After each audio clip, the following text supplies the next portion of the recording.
Vous savez qu'on est rentré dans le mois de Sha'ban. Et le mois de Sha'ban, c'est quelque part l'odeur de Ramadan.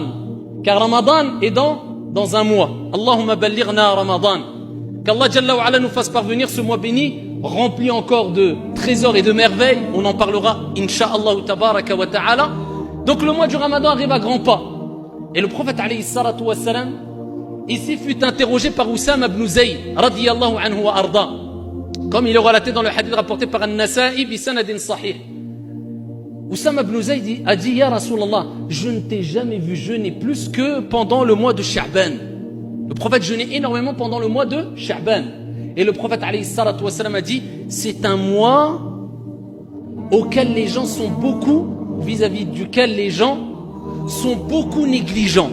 Il est entre Rajab et Ramadan. Il nous rappelle que les gens sont très négligents pendant ce mois alors que c'est quelque part l'odeur du Ramadan. Normalement, on doit se préparer physiquement, à travers le jeûne surérogatoire selon nos capacités, c'est mieux. Et spirituellement, psychologiquement, Ramadan arrive. Ça demande de la préparation. Et il dit, il est entre Rajab et Ramadan.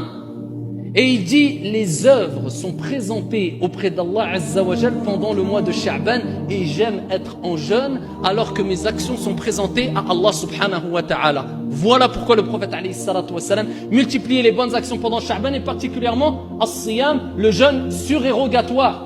Et dans un autre hadith, le prophète alayhi salatu wa salam a dit, la nuit de la moitié du mois de Sha'ban, donc la moitié de Sha'ban, la nuit de la moitié du mois de Sha'ban, Allah tabaraka wa ta'ala pardonne à tous ses serviteurs, sauf à celui qui est tombé dans le grand shirk, ou bien deux personnes qui sont en conflit, qui ne se parlent pas.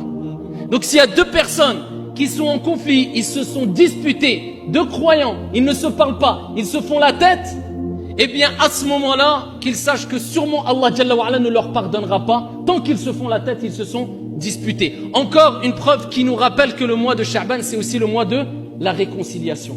As-sulhu bayna an-nas, c'est quelque chose qui est demandé. Allez se réconcilier. La moitié de Sha'ban, Allah, il pardonne tout sauf si tu as un conflit avec quelqu'un. Et le meilleur, c'est celui qui fait le premier pas. Si tu as fait les causes, ou s'il y a une raison vraiment valable, shar'an, que tu t'éloignes d'une personne, ça c'est autre chose.